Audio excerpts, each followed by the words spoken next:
এদিকে জাতীয় সঙ্গীত পরিবর্তন করতে চেয়ে হিরো আলমের সাথে তর্ক বিতর্ক হতে না হতে একটি সময় হিরো আলমের সাথে তুলুম হাতাহাতি হয়।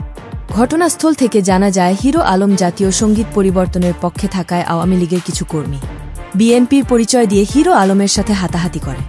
এই জাতীয় সঙ্গীত নিয়ে হিরো আলম মার খেয়ে একটি সাক্ষাৎকার দেন। সাক্ষাৎকারে হিরো আলম বলেন, যে দেশ আমরা নতুন করে স্বাধীন করেছি সেই দেশে যদি আইন কানুন ও দেশের প্রত্যেকটা সেক্টরে যদি পরিবর্তন করা হয় তাহলে আমরা রবীন্দ্রনাথের এই জাতীয় সঙ্গীত রাখব না। রবীন্দ্রনাথ কখনো এই বাংলাদেশের জন্য ভালো কিছু করেনি, রবীন্দ্রনাথ সবসময় ইন্ডিয়ার জন্য ভালো করেছে। হিরো আলম আরও বলেন, আমাদের বাংলাদেশ হলো মুসলিম কান্ট্রি, আমরা আল্লাহ ও আমাদের নবীকে বিশ্বাস করি, কিন্তু তাদের নিয়ম কানুন মানি না। আমরা চাই এই স্বাধীন দেশে ইসলামিক আইনে ইসলামিক নিয়মে আমাদের নতুন জাতীয় সঙ্গীত গঠিত হোক। আপনারা মিডিয়া ব্যক্তি যারা আছেন জগদলপুরকে বগুড়া শহরে এই মুহূর্তে বলতে পারেন। হিরো আলম শেষে বলেন, আমার উপর যে হামলা করেছে তাদের ভিডিও সংগ্রহ করে প্রত্যেককে আইনের আয়তায় আনা হবে। এই বলে হিরো আলম তার কথা শেষ করেন। তো প্রাণপ্রিয় ভিউয়ার্স, এই হিরো আলমের সাথে কে কে একমত আছেন এবং কে কে একমত নেই তারা আপনাদের মতামত আমাদেরকে কমেন্ট করে করতে জানাতে পারেন।